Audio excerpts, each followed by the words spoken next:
Hello friends, you are most welcome on my channel skill learning. आपका मेरे channel skill learning पे बहुत बहुत स्वागत है। आज मैं आपको क्लास 7 जो एक्सरसाइज फर्स्ट है इंटीजर, उसके क्वेश्चन शुरू करती हूँ। आज मैंने इससे पहले एक इंट्रोडक्शन वीडियो बनाया था 7th की मैथ का, तो मैं आशा करती हूँ आपने शायद वो वीडियो देखा होगा। और अगर आपने वो वीडियो नहीं देखा है तो प्लीज़ उस वीडियो को जाके देखिए, क्योंकि मैंने उसमें जो भी इंटीजर है उसके सारे पॉइंट्स क्लियर कर दिए हैं।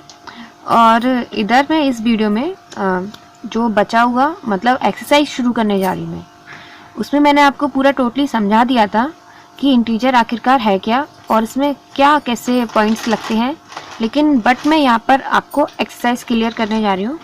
तो चलिए शुरू करते हैं हम अपनी एक्सरसाइज। देखिए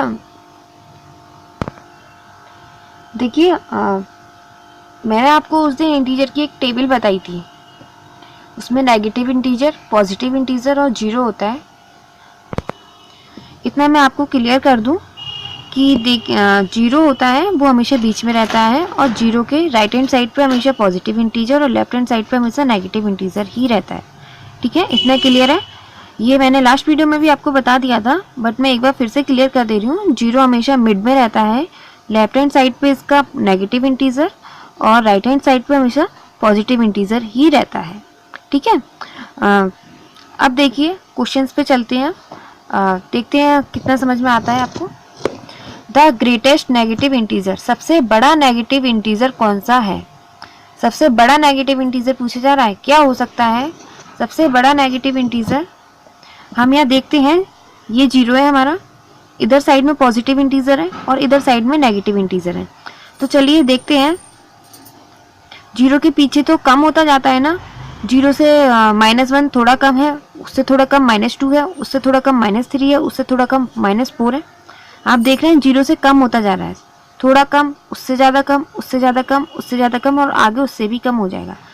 तो इसका मतलब सबसे बड़ा इनमें से कौन सा होगा नेगेटिव इंटीजर? माइनस के वन ही होगा। जीरो के जस्ट पहले माइनस के वन आता है, ये सबसे बड़ा नेगेटिव इंटीजर है।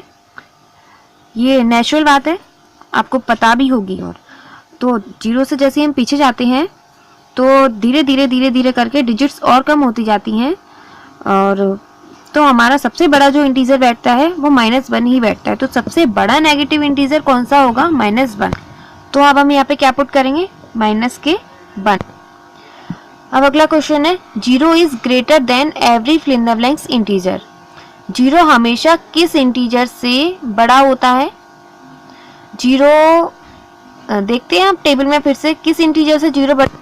यहाँ देखिए ये टेबल है, ये सब इधर नेगेटिव इंटीजर हैं, वो सब जीरो से आपको छोटे दिखाई दे रहे हैं। -1 जीरो से छोटा होगा, -2 जीरो से छोटा होगा, -3 जीरो से छोटा होगा, ये सब के सब ही जीरो से छोटे हैं। तो जीरो इन सब से ही तो बड़ा होगा। ये क्या है? Negative integer. तो जीरो हमेशा नेगेटिव इंटीजर से बड़ा रहता है। ठीक है, जीरो हमेशा नेगेटिव इंटीजर से बड़ा रहता है। ये पॉइंट अब हो गया क्लियर। इसके बाद पॉजिटिव इंटीजर आते हैं जो कि जीरो से भी बड़े हैं। आप खुद जानते हैं 1 जीरो से बड़ा है, बट जीरो इन सब से बड़ा है, इन सारे नेगेटिव इंटीजर से बड़ा है, और जीरो हमेशा बड़ा रहता है इन सब। तो अब हम यहाँ पर क्या पुट करेंगे? Zero is greater than every negative integer. हमारा आंसर क्या हुआ? तो अब हमने यहाँ पर नेगेटिव पुट कर दिया। ठीक है, तो जीरो हमेशा किसी भी नेगेटिव इंटीजर से बड़ा रहता है। अब देखिए, the absolute value of an integer is either fill in the blanks और fill in the blanks then the integer but never fill in the blanks then integer। देखिए ये पूछा जा रहा है, किसी भी इंटीजर की एब्सोल्यूट वैल्यू या तो उस इंटीजर के प्लस होगी, बट कभी उससे क्या नहीं होगी। मेरे कहने का मतलब ये है, अगर हम कभी भी किसी भी इंटीजर की एब्सोल्यूट वैल्यू निकालते हैं, तो चलिए आप यहाँ पे एक पॉइंट क्लियर कर लेते हैं। एब्सोल्यूट वैल्यू होता क्या है? एब्सोल्यूट, देखिए एब्सोल्यूट का साइन होता है हमारा ये। ठीक है, जब हम किसी भी डिजिट को इन दो लाइंस के बिटवीन रखते हैं तो हम हमेशा एब्सोल्यूट वैल्यू को इन दो लाइंस के बिटवीन रखते हैं। ठीक है, अब जैसे देखते हैं हमारा क्वेश्चन जैसे कि कह रहा है the absolute value of an integer. हमने एब्सोल्यूट का साइन लगा दिया, ये रहा एब्सोल्यूट का sign. The absolute value of an integer, हमने इसके बीच में एक इंटीजर रख दिया। ठीक है, हमने एब्सोल्यूट का साइन लगा के इसके बीच में एक इंटीजर रख दिया। The absolute value of an integer is either fill in the blanks और fill in the blanks than the integer.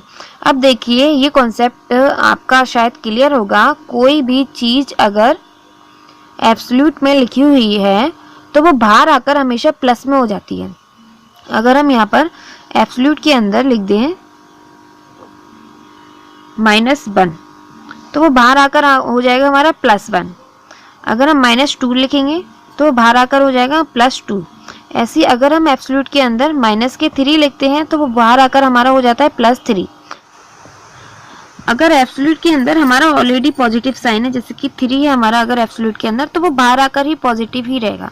मेरे कहने का मतलब ये है कोई भी डिजिट अगर एब्सोल्यूट के अंदर है तो वो चाहे प्लस में हो चाहे माइनस में हो, वो रहनी हमेशा बाद में आकर बाहर आकर प्लस में ही है। अगर हम किसी भी डिजिट को एब्सोल्यूट से बाहर निकालते हैं तो वो हमेशा प्लस में ही रहती है, चाहे वो माइनस में हो चाहे प्लस में हो। ठीक है। अब ऐसे ही अगर हम देखेंगे 4 एक डिजिट है, अगर हम इसे एब्सोल्यूट से बाहर निकालते हैं तो हमारा 4 का 4 ही रहेगा, यानी कि प्लस का प्लस साइन ही रहेगा। माइनस के 4 को अगर हम एब्सोल्यूट से बाहर निकालते हैं तो हमारा प्लस का 4 ही रहेगा, यानी एब्सोल्यूट के अंदर चाहे कुछ भी हो वो डिजिट बाहर आकर प्लस में ही हो जाती है। तो ऐसे ही ये कॉन्सेप्ट हमारा यहीं अप्लाई हो। यहाँ पर -1 एब्सोल्यूट के अंदर है, बाहर आकर +1 हो गया। +1 एब्सोल्यूट के अंदर है, बाहर आकर 1 ही है। ठीक है। तो the absolute value of an integer is either, या फिर तो उसके बराबर रहेगी। देखिए यहाँ पर अंदर +1 है तो बाहर भी +1 है, तो या फिर तो उसके बराबर रहेगी, इज आइदर इक्वल। और देखिए यहाँ पर -1 है और यहाँ पर एब्सोल्यूट के बाहर आ गया +1 और ग्रेटर देन द इंटीजर, यानी कि किसी भी इंटीजर की एब्सोल्यूट वैल्यू या फिर तो उसके इक्वल रहेगी या उससे बड़ी रहेगी। आपको ये पता है कि 1 -1 से बड़ा होता है। यहाँ देखिए ये है 1 और ये रहा -1, जीरो के इधर राइट हैंड साइड पे जीरो से यहाँ से आगे बढ़ रहे हैं हम, तो 1 ऑब्वियसली -1 से बड़ा ही है। तो किसी भी इंटीजर की एब्सोल्यूट वैल्यू उस इंटीजर के बराबर होगी या फिर उससे बड़ी होगी। तो हमने यहाँ देखा, यहाँ पर एब्सोल्यूट वैल्यू आपकी 1 और -1 हमने दोनों की निकाल के देखी, तो एक बार देखा कि बराबर आ रही थी, यानी कि 1 की एब्सोल्यूट वैल्यू भी 1 ही आ रही थी, और एक बार देखा कि वो बड़ी आ रही थी। ठीक है। तो यहाँ क्लियर हो गया। यहाँ क्या आना है, the absolute value of an integer is either equal और ग्रेटर देन द इंटीजर, यानी कि किसी भी इंटीजर की एब्सोल्यूट वैल्यू या फिर तो उसके इक्वल होनी है या उससे बड़ी ही होनी है। इतना आपको क्लियर है।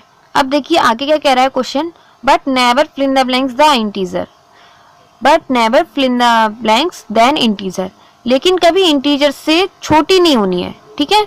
आपने देखा हमने इंटीजर की एक किसी भी डिजिट लिया, हमने कोई भी डिजिट ली, उसकी एब्सोल्यूट वैल्यू हमने निकाल के देखी। एब्सोल्यूट वैल्यू जब हमने उसकी निकाल के देखी तो हमने देखा कि एक बार तो वो बड़ी आ रही थी और एक बार वो बराबर आ रही थी। ठीक है। लेकिन कभी छोटी नहीं आई। तो हमें यहाँ पे क्या लिखना है कि किसी भी इंटीजर की एब्सोल्यूट वैल्यू कभी उससे छोटी नहीं होती है। ठीक है। तो हम यहाँ पे क्या लिख देंगे, हमने लेस पुट कर दिया। आपको ये थर्ड वाला फिलअप क्लियर हो गया। The successor of -91 is fill in the blanks. Last वाली वीडियो में मैंने आपको सक्सेस बताया था। सक्सेस का मतलब क्या होता है, आगे बढ़ना, ऊपर उठना। ठीक है। तो अगर हमें सक्सेसर निकालना है तो हम आगे बढ़ेंगे और इसका अपोजिट जस्ट हमारा प्रोड्यूसर रहेगा। ठीक है। तो successor of -91 is fill in the blanks. -91 का सक्सेसर क्या होगा, आप देखिए इसे निकालते हैं हम। -91 हमारा ये है और हमें सक्सेसर निकालना है। सक्सेसर में हम आगे बढ़ते हैं, यानी कि हम प्लस करेंगे। प्लस माने आगे बढ़ना, माइनस माने नीचे घटना। ठीक है। प्लस माने ऊपर उठना, माइनस माने डिक्रीज होना या कम होना। तो सक्सेसर में हम आगे बढ़ेंगे। तो -91 का सक्सेसर क्या होगा, हमने +1 किया तो हमारा 90 आया आंसर। अब देखिए कैसे आया, मैंने लास्ट वीडियो में भी वैसे ये पॉइंट क्लियर कर दिया है, लेकिन फिर भी आप एक बार देख लीजिए। माइनस माइनस क्या होते हैं, प्लस होते हैं, और प्लस माइनस क्या होते हैं, माइनस होते हैं, और प्लस प्लस हमेशा प्लस रहते हैं और माइनस प्लस प्लस प्लस हमेशा प्लस रहते हैं और माइनस प्लस हमेशा माइनस रहते हैं। ये देखिए माइनस प्लस हमेशा माइनस होगा, तो ये रहा माइनस और ये रहा प्लस। अगर हम माइनस प्लस वाले क्वेश्चन को आपस में सॉल्व करेंगे तो हमारा आंसर मतलब जो हमारा क्वेश्चन होगा उसमें माइनस होगा। माइनस प्लस हो गया माइनस, तो यानी कि 91 में से हमें 1 माइनस करना है तो हमारा आ गया 90। ठीक है, क्योंकि माइनस प्लस क्या होते हैं माइनस, तो हमें माइनस करना था इस वाले क्वेश्चन में, हमने माइनस किया तो हमारा आंसर आ गया 90। अब देखिए साइन किसका आएगा, जिसके पास ज्यादा वैल्यू होगी उसका साइन आएगा। यहाँ देखिए माइनस के पास ज्यादा वैल्यू है कि प्लस के साथ ज्यादा वैल्यू है, आप देख रहे हैं कि माइनस के साथ ज्यादा वैल्यू, तो यहाँ पे किसका साइन आना चाहिए आपको, माइनस का। ठीक है, तो हमारा आंसर क्या आ गया, माइनस की 90। ऐसे ही माइनस की 380 माइनस की 1 क्या होगा, ये माइनस माइनस क्या होते हैं हमारे, माइनस माइनस क्या होते हैं, हमेशा प्लस रहते हैं। तो माइनस माइनस को हमने क्या कर दिया, प्लस कर दिया, यानी कि 380 और 1 को आपस में प्लस करा तो हमारा 381 आ गया। ठीक है, तो हमारा क्या आ गया, 381 आ गया। लेकिन साइन किसका लगेगा, आप देखिए दोनों के पास ही माइनस का साइन है, तो हमारा साइन किसका आना चाहिए, माइनस का आना चाहिए, तो हमने माइनस का साइन पुट कर दिया। ठीक है, एक तो हम ये देखेंगे कि किसके पास ज्यादा वैल्यू है, दोनों के पास अगर सेम वैल्यू है तो जो दोनों के पास वैल्यू है वो आनी है, और अगर बड़ी वाली अगर दोनों के पास डिफरेंट वैल्यू है तो जिस वैल्यू के पास ज्यादा जिस साइन के पास ज्यादा वैल्यू है वो साइन आना है, और दोनों के पास अगर सेम वैल्यू है तो फिर वही वाला साइन आ जाना है। ठीक है, तो माइनस वाला साइन आ गया। आई थिंक आपका ये पॉइंट क्लियर हो गया होगा। चलिए आप